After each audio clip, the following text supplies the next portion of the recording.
Chances are you own a bicycle. If you own a bicycle, chances are it's better than this one. This is a Diamondback Sorrento from, I'm guessing, the mid-2010s, and it's underwhelming to say the least. And this particular one has not aged well. So you read the title, and you know what I'm about to do with it, but this is probably the best bike I could do with this because it's already ruined and I'm just gonna ruin it even more. Because you know how the saying goes, if you buy it, you break it. So I'm about to just start taking parts off of this until it is no longer rideable. I'm not sure how far I'm willing to push it, but I guess time will tell. We're gonna start off with these reflectors here. Even if you kept them on, they still wouldn't really be doing their job that well, considering they don't actually reflect a lot of light. And let's be real, no amount of reflectors or bright colors or lights can protect you from somebody driving a BMW at around 60 miles an hour through your neighborhood.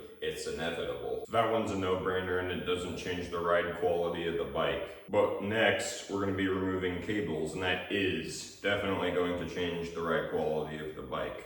The cables are used for both shifting and braking. I think I'm gonna remove the brakes first and then the shift cables. Okay, so the brake cables are officially uninstalled, so I think while I'm at it, I might as well just do the calipers because they're not gonna be any use anyway. Okay, so the front calipers are gonna stay on and just be dead weight because I can't get them off because sometimes V-brakes like to do this thing where they kind of like flare out on the end and then the calipers don't want to slide off. Some of you might know what I'm talking about. But yeah, those are staying on. But I'm ready to take a ride here with no brakes. And some of you might call me crazy, and you would be right. You know, I'm so crazy that to me, crazy 8 is just 8.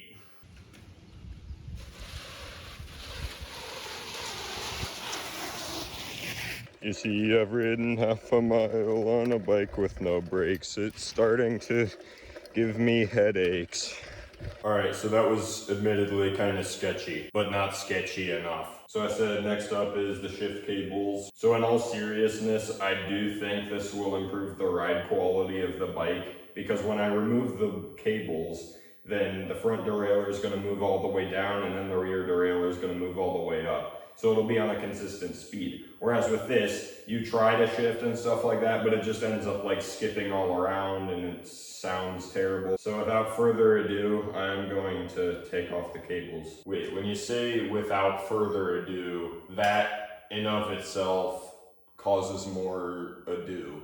Just another fun part of the English language, I guess. It's so hot and humid in this garage right now, it vaguely reminds me of like a porta-john I had to take a dump in when I was like 8 years old watching my brother's T-ball game on a Saturday morning when I wanted to be watching cartoons instead. Alright, so now that the brakes and shifting is gone, I am just going to remove the levers and I need to remove the grips to remove the levers, so I'm just going to leave both of them off. If you're ever removing slide-on grips, then it's great to use isopropyl alcohol. It helps like lubricate the surface and they slide off real easy. I personally enjoy it best when it's mixed with tangerine LaCroix. Okay, so now we're left with nothing on the handlebars and no cables. So that's a good thing, I think, I hope. So it's gearless and it's brakeless and it's ready for another ride. Yeah, so I totally just improved the bike by removing the shifting. Like it's actually decent gear ratio for single speed. And it's not crunching like it's a box of Cheez-Its. So up until this point, it's been like relatively safe and usable. That changes right now. Like now is when I start pushing the limits. This is when I start questioning what a bike really is. What does a bike need to be a bike? That is what we're about to find out. Now, if you're anything like me, which I sure hope you're not, then you would wonder if you could ride a bike without pedals, and that's what we're finding out next. Pedals. You know what they say about pedals, right? They suck and they're overrated. It's important to remember that for the left side of the bike, the pedal is reverse threaded, which it means you twist it right to loosen it. Now, one time I remember I was removing pedals from a bike and I broke a wrench trying to twist it the wrong way because I wasn't entirely sure what I was doing. So, no pedals. I'm thinking I'm gonna need to like push down on the crank itself and then like try and like push it up from underneath. We'll see. But yeah, we'll see. So that's actually kind of a fun experience. You like need to grab the end of the crank arm with your toe, and it's like not easy to do, especially when you have wet shoes like me because it's kind of rainy out. All right, I'm gonna take this a step further. So when I was a younger kid, I never got to ride a balance bike. I was given tricycles and smaller kids bikes with training wheels and stuff, but I never got the experience of a balance bike as a young kid growing up.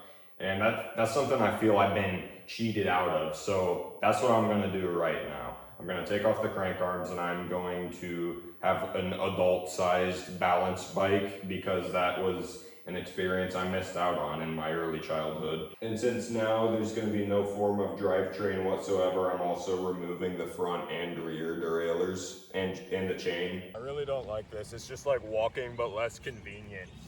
And I'm also realizing that I probably didn't miss out on a whole lot as a child. So this is about as far as you can go without causing permanent damage to the bike, and I'm not doing that yet, but if there's enough demand for it, then I will start cutting off spokes and cutting off the top tube maybe, taking out bearings from both the wheels and maybe the headset, ride with no seat. But for the sake of keeping this video short, I'm gonna draw the line right here. But thank you for watching. I'm getting a lot of views on my channel, a lot more than I thought would ever be possible. And I'm at about 150 subscribers right now. And that is just, to me, that's insane, because I never thought I could ever go that far, but I thank you guys for watching. It's all thanks to you. And if you like my content, I would humbly ask you to maybe share my channel with some of your friends. That wraps up today's video though.